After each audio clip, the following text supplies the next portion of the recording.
आज हम पढ़ेंगे भोली की कहानी का दूसरा पार्ट। पहले पार्ट में हमने देखा कि भोली का बचपन कैसा था, उसके घर वाले उसको कैसे ट्रीट करते थे। और हाँ, ये जो भोली उसका नाम पड़ा ना, वो उसका असली नाम नहीं था। उसके बिहेवियर की वजह से उसका नाम भोली पड़ गया। उसका असली नाम क्या था वैसे? इस बात का आंसर तुम तभी दे पाओगे जब तुम पहला वीडियो तुमने देखा होगा। और अगर नहीं देखा है अभी तक, इस क्वेश्चन का आंसर नहीं दे पा रहे हो, तो जाके फटाफट पहला वीडियो निपटाओ। और अगर आंसर दे दिया है तो वेरी गुड। अब देखो, ऐसे तो भोली को घर वाले ना बहुत बुरी तरीके से ट्रीट करते थे। जब उसको स्कूल भी भेजा गया तो वो मजबूरियों में भेजा गया। पर भाई साहब, स्कूल जाने के बाद ना वो बहुत खुश रहने लगी थी। और ऐसा क्यों हुआ? क्योंकि उस स्कूल में मिली थी उसको एक अच्छी टीचर। तो उस टीचर की वजह से उसकी लाइफ में जो खुशियाँ आई ना, वो बहुत इम्पोर्टेंट थी। ऐसे ही खुश रहते, हंसते, गाते, पढ़ते, लिखते टाइम कब निकल गया पता ही नहीं चला। और भोली अब बड़ी हो गई थी।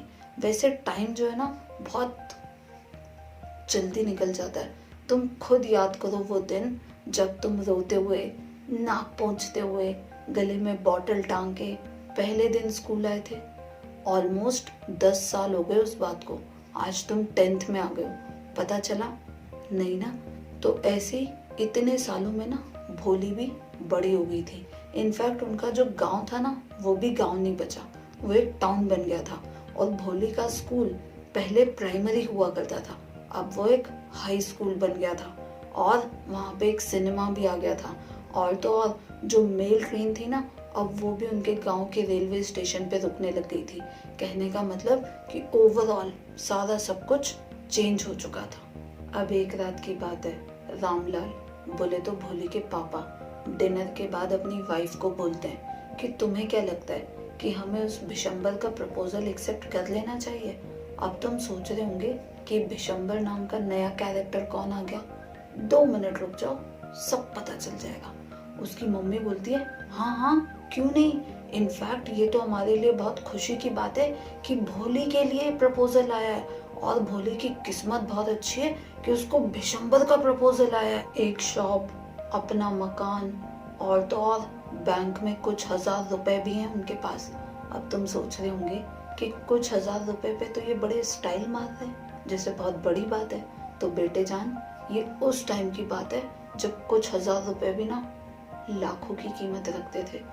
और तो और भोली की मम्मी बोलती है उसके पापा को कि सबसे इम्पोर्टेंट बात तो ये कि वो लोग दहेज की कोई डिमांड नहीं कर रहे हैं, तो हमें बिल्कुल नहीं सोचना चाहिए और इस प्रपोजल को तुरंत एक्सेप्ट कर लेना चाहिए। पर रामलाल बोलता है, एक प्रॉब्लम है, ये जो भिशंबर है ना, इसकी एज ऑलमोस्ट मेरे जितनी है। मतलब भिशंबर की एज भोली के पापा जितनी थी। एज डिफरेंस काफी ज्यादा था। रामलाल आगे बोलता है कि एक तो उसकी एज, दूसरा ना वो लंगड़ा के भी चलता है, और फिर उसकी पहली वाली वाइफ से जो उसके बच्चे हैं वो भी अब काफी बड़े हो चुके हैं। तो तुम्हें नहीं लगता कि हमें इस बारे में पहले भोली से पूछ लेना चाहिए? उसकी मम्मी कहती है, अरे भोली से पूछने की क्या बात है, वो तो वैसे भी बेवकूफ है, दिमाग तो उसमें है नहीं, तो जो भी डिसीजन लेना है हमें ही लेना है। अब तो तुम्हें समझ में आ ही गया होगा कि ये भिशंबर है कौन। बोले तो भोली का होने वाला पति। एक तो एज डिफरेंस, और तो और भिशंबर की जो पहली वाली बीवी थी ना, उसके बच्चे भी अब काफी बड़े हो गए थे। तो रामलाल को थोड़ी चिंता हो रही थी, पर उसकी वाइफ ने उसको बोला कि ज्यादा चिंता मत करो, वैसे भी भिशंबर ना दूसरे गांव का है, तो उसको भोली के बारे में ज्यादा कुछ पता नहीं है। तुम तो बस ये सोचो कि भोली की किस्मत कितनी अच्छी है कि उसके लिए रिश्ता आ रहा है। और ज्यादा से ज्यादा भिशंबर की एज कितनी है? 45, 50? ये तो बहुत नॉर्मल बात है आदमियों के लिए। देखो, उस टाइम की जो सोसाइटी थी ना, वो बहुत ज्यादा बाइस्ड थी। फीमेल्स को लेके और मेल्स को लेके लोगों का माइंडसेट ना बहुत अलग चलता था। भोली की मम्मी बोलती है कि अगर हमने इस प्रपोजल को मना किया ना, तो हो सकता है कि भोली अनमैरिड ही रह जाए, क्योंकि इस गांव के तो सारे लोग उसकी अकल और उसकी शक्ल दोनों के बारे में बहुत अच्छे से जानते हैं। तो अब हमें ज़्यादा कुछ सोचना नहीं चाहिए और इस प्रपोजल को एकदम से हाँ कर देनी चाहिए। रामलाल ने भी हाँ बोला। अब पता है, आंगन में अपने कॉट में भोली ना लेटे लेटे ये सारी बातें सुन रही थी। उसने सब कुछ सुन लिया था। अब देखो, फाइनली ना शादी वाला दिन आ ही गया। उस दिन भिशंबर अपने फ्रेंड्स और रिलेटिव्स के साथ बढ़िया सज धज के सूट बूट पहन के घोड़े पे बैंड बाजा लेके, उसमें भी उस टाइम का जो इंडियन फिल्म्स का पॉपुलर गाना हुआ करता था ना, वो बजा के भोले के घर पे बारात लेके आ ही गया। रामलाल को तो ना ये बिल्कुल उम्मीद ही नहीं थी कि भोले की शादी भी ऐसे हो सकती है। इनफैक्ट भोले की जो बहनें थी ना, उनको भी ऐसा लग रहा था कि वाह यार, भोले की किस्मत तो अचानक ही चमक गई। और वैसे भी भिशंबर नाथ जो था वो था तो रईस, तो उसने दिखावे में कोई कमी नहीं छोड़ी। थोड़ी बहुत जलन ना उसकी बहनों को हो रही थी भोले की किस्मत से। सारी तैयारियां हो गई। उसका वेलकम करने के बाद पंडित जी बोलते हैं, चलो भाई अब दुल्हन को बुलाओ। तो अब तैयार रहो, कहानी में आने वाला है एक ट्विस्ट। जैसे ही पंडित जी ने शुभ मुहूर्त देख के ये बोला कि दुल्हन को बुला के लाओ, दुल्हन मतलब अपनी भोली, उसने ना रेड कलर की सिल्क की साड़ी पहन रखी थी। उसकी कुछ सहेलियां और बाकी के रिश्तेदार उसको दूल्हे के पास तक लाए। दूल्हे ने अपने हाथों में येलो कलर के गेंदे के जो फूल होते हैं ना, मैरीगोल्ड फ्लावर्स, उनकी माला ले रखी थी। अब वो जैसे ही भोली को पहनाने वाला था तो भोली के किसी रिश्तेदार ने उसका घूंघट थोड़ा सा सरका दिया। अब भाई साहब, जैसे ही उसका वो पॉक मार्क्स वाला फेस दिखा ना भिशंबर को, उसके हाथ में वो माला रह गई। उसने माला डालने से मना कर दिया। उसने अपने फ्रेंड को बोला, अरे इसका चेहरा कितना गंदा है, इसके चेहरे पे तो मार्क्स हैं। उसके दोस्त ने धीरे से बोला कि तो क्या हुआ, तुम भी कोई यंग नहीं हो, तुम्हारी एज देखो। तो वो बोलता है कि तो क्या हुआ, मैं इससे शादी करने वाला हूँ, और शादी अब मैं तभी करूंगा जब इसके पिताजी मुझे 5,000 रुपए अभी के अभी इसी वक्त देंगे। भिशंबर की जैसे ये 5,000 वाली डिमांड सुनी ना, सारे रिश्तेदार और जो भी बाराती आए थे ना, सब लोग सदमे में आ गए थे अचानक से कि इसको क्या हो गया। और तो और भाई साहब, सब तरफ एकदम सन्नाटा। रामलाल आया, अपनी टर्बन उतारी और रखी भिशंबर के पैरों में और बोलता है, प्लीज मेरी इंसल्ट मत करो, मेरी इज्जत का सवाल है, मैं ज्यादा से ज्यादा आपको 2,000 रुपए दे सकता हूँ। भिशंबर गुस्से में बोला, तुमने सुना नहीं एक बार में, पूरे 5,000 चाहिए, वरना रखो अपनी लड़की और हम चले बारात लेकर वापस। रामलाल ने ना फिर से एक बार हाथ जोड़ के रिक्वेस्ट की कि अगर आप ऐसा करोगे तो मैं सोसाइटी में किसी को मुंह दिखाने के लायक नहीं रहूंगा, मुझे एक गांव छोड़ के जाना पड़ेगा, जरा सोचिए मेरी हालत क्या होगी। भिशंबर गुस्से में बोला, चुपचाप 5,000 रुपए निकालो।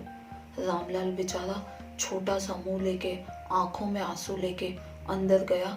जैसे तैसे जोड़ जाड़ के उसने 5,000 रुपए निकाले और लाके भिशंबर को दिए। भिशंबर के फेस पे ना एक ग्रीड वाली स्माइल आ गई थी।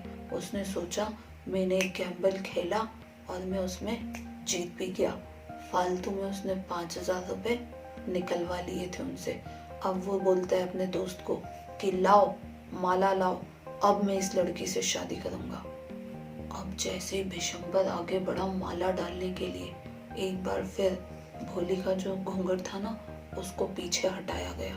पर सिर्फ एक डिफरेंस था, भोली की आंखें इस बार नीचे झुकी हुई नहीं थी, सीधे वो अपने होने वाले हस्बैंड की आंखों में देख रही थी। पर उसकी आंखों में कोई गुस्सा नहीं था, कोई बदले की भावना नहीं थी, सिर्फ एक कोल्ड कंटेम्प्ट वाली फीलिंग थी। अब जैसे ही भिशंबर आगे बढ़ा भोली के गले में माला पहनाने के लिए, भोली ने अपना हाथ बिजली की तरह आगे किया और माला डलवाने से मना कर दिया। उसने अपना घूंघट निकाला और पूरी तरह से निकाल के साइड में कर दिया। भाई साहब, ये वहां जितने भी लोग बैठे थे ना, उनके लिए दूसरा झटका था।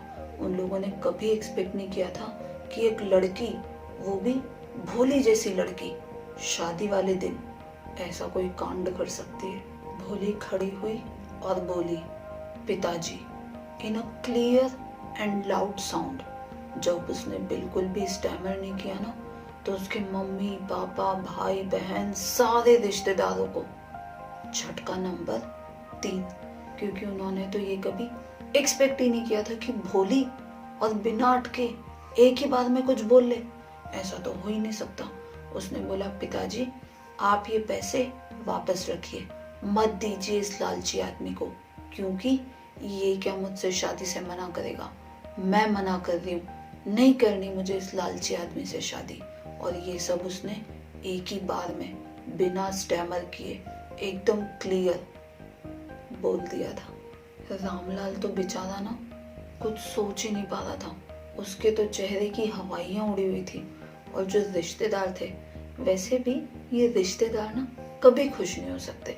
आप कितने ही अच्छा कर लो, उनका काम ही होता है कि कुछ ना कुछ मिस्टेक तो जरूर निकालेंगे।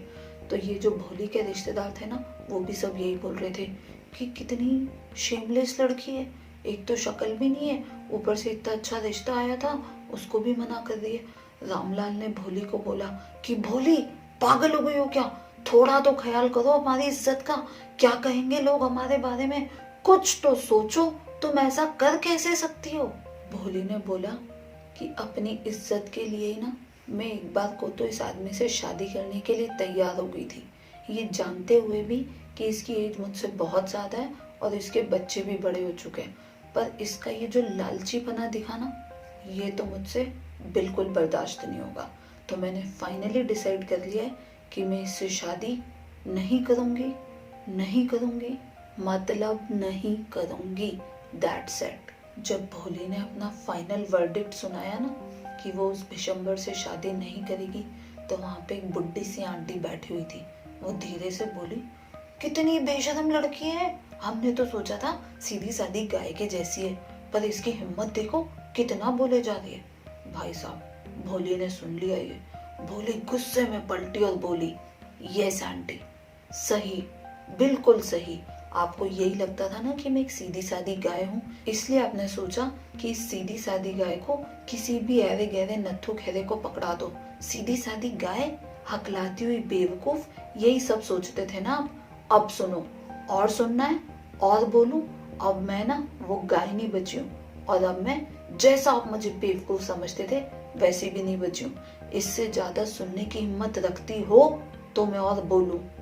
ये सब सुन के ना वो आंटी के तो कान के कीड़े ही छड़ गए। उन्होंने सोचा, भैया अब तो चुप रहने में भलाई है, क्योंकि अब ये भोली नहीं बची। अब देखो, इतना सब रायता फैलने के बाद उस भिशंबर नाथ के पास ना कोई ऑप्शन नहीं बचा था। तो अपनी पार्टी और अपने तामझाम के साथ ना वो वापस निकल लिया। और मजेदार बात तो ये कि बेचारे जो बैंड बाजे वाले थे ना, वो कंफ्यूज हो गए। उनको क्या लगा कि शादी खत्म, तो उन्होंने बजा दिया बल्ले बल्ले, पर ऐसा हुआ नहीं, कहीं और ही निकल गया उनका बल्ले बल्ले। अब देखो, बैंड बाजे वाले तो ना कंफ्यूज थे। उन्होंने जो म्यूजिक बजाया ना, वो गलती से बजा दिया था, पर उन्होंने गलती से भी सही म्यूजिक बजा दिया था। पता है क्यों? क्योंकि भोली ने जो काम किया ना वहाँ दूल्हे को गेट आउट करके, उसके लिए एक म्यूजिक तो बनता था यार। वेल डन भोली। भोली के पिताजी की हालत ना बहुत खराब हो चुकी थी।